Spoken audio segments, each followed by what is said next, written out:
Okay, what's up, guys? Welcome to VHP Engines. So earlier in the day, I said that I wasn't gonna do a whole bunch of multiple uploads in one day because I do have a lot of shit planned out, but I don't want to rush through it too fast. But you'll notice in the last 48 hours, I've been fucking more active than I have been in the past month, and that was just because one guy asked a question, and it just fucking went through like a domino effect, and it just boom, boom, boom, boom, boom. It opened up a lot of possibilities for me. If you go on Facebook, I posted a list of the shit that I'm going to talk about over the next fucking week or so, and on top of that, I've already got a couple other ideas. This being one of them, as far as what I'm going to talk about right now. And if I give me a second here, I go find the name of the guy who asked me this. So I give him a little shout out. Oh fuck, can't find it.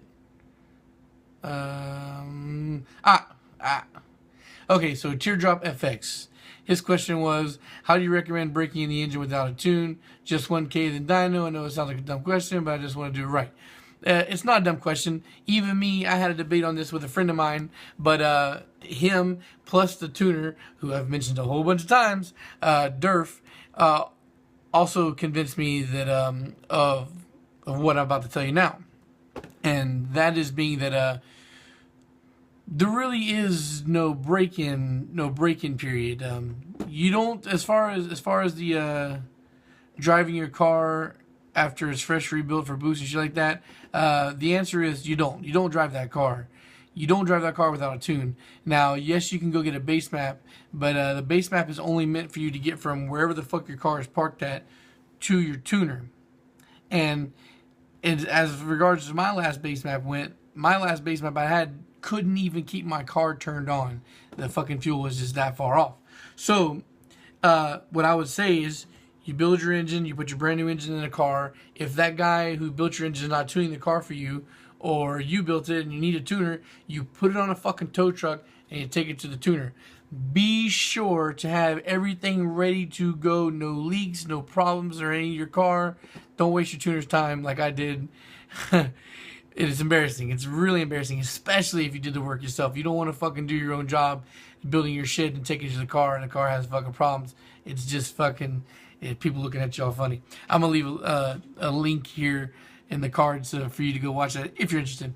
Anyway, so to get back on topic here, as far as break-ins, I'm gonna talk about not only just engine break-in, but also like clutch break-in and shit too. That was the part where I was like, yeah, you still want to give your clutch a little bit of time to break in, and that being is because there's a lot of companies out there to tell you that your clutch won't grab properly if you haven't broken in yet. But honestly, the way to break it in is the same thing. Like if you know anything about breaking in your brake pads, it's called oh shit, it's called bedding the brakes.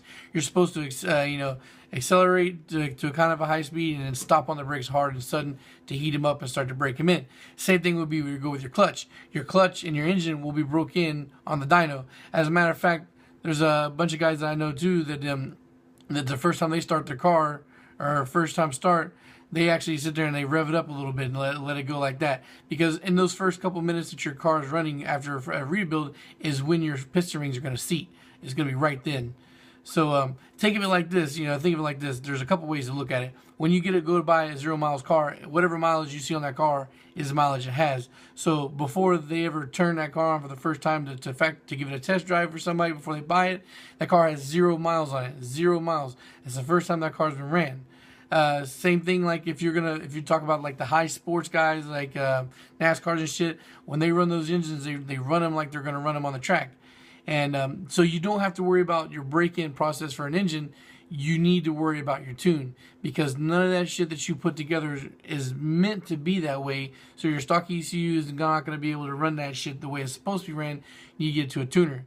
So that's all you need to really worry about when you talk about break-in. And as far as break-in and shit like the clutch and shit, I really think that a lot of these companies put that out there, the break-in period 500 miles, is because they're trying to cover their own ass for a fuck-up, which also is something I mentioned before in a possible scam deal when you're buying a low-miles JDM engine. I'll also leave in the cards.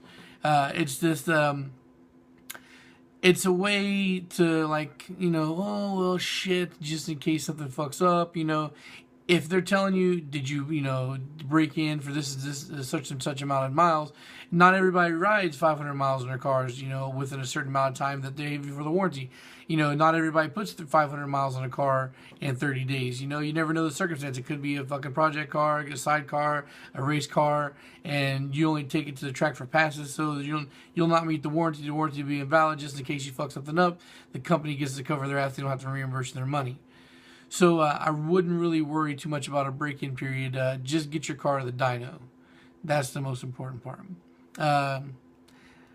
This is, again, you know, my opinion is based off of not what I've seen out there, what I've experienced, and from some very, you know, reliable resources to also back up and help argue, you know, this with me to convince me. And if I convince you, cool. If not, I don't. If I don't convince you, I don't need a whole bunch of assholes in the fucking comments talk about I'm fucking, you know, I don't agree, because I really don't care.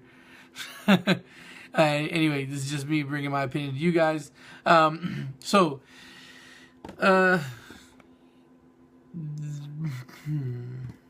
was gonna say some shit. I fucking lost it. I forgot.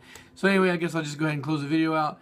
If you're new to the channel, click on VHP Engines. Go look at the channel. I have all my videos there organized into playlists to help you better find the videos you're looking for to answer your questions. Good chances are that whatever you have to ask me, my hidden little tiny channel in my 100-something videos, I've already answered your question. As a matter of fact, this series of videos I'm going to be doing over the next week or so are mostly about things that I've already discussed, but I just talked about a real small time, so I didn't really focus on it particularly, so I'm going to go back and do that now. If you find anything in the channel that you think that you like, if this is anything you find that's helpful, I hope that you subscribe and stick around. And if you got anything out of this video, I appreciate a thumbs up. The channel is still very small, and any activity we get here helps spread the videos around. You'll also find all my social media in the description below. Facebook I use for daily updates. The last couple days, I've had a lot of new information coming out. You might want to check it out. Also, I have Instagram where I put all my project pictures. So if I'm working in a shop, I'm going to make a shop video that day. You get to see what it is before I upload the video, because I upload all the pictures there while I'm waiting for the video to finish uploading. And Twitter and Snapchat I use for little micro videos that are like 1 minute to 2 minute long videos for updates of things that are small but important, or things that I may forget to include in a video. So you have that. I don't generally follow back people on social media when they follow me, just because of the fact that I don't want to clutter up my my timeline here. I want to be able to see the people that I actually talk to on a regular basis. But everybody who follows me on Snapchat does get a follow back. And generally speaking, if I see there's car stuff in your stories, I'll hop on there and check it out. And if you got a problem you're coming across, I may even drop my 2 cents in to see if I can help you out. Alright guys, if you feel free to hit me up if you want to shoot the shit or talk. I'm always open to talk and have a conversation with people. If you're hitting me up for a tech question, the chances are that I'm going to redirect you to another one of my videos. I'm not trying to ignore you or not talk to you. It's just that I don't want to try and text you on my phone something describing something I've already talked about here on the video. Alright guys, that's it. Appreciate you watching. Thanks for stopping by. Peace.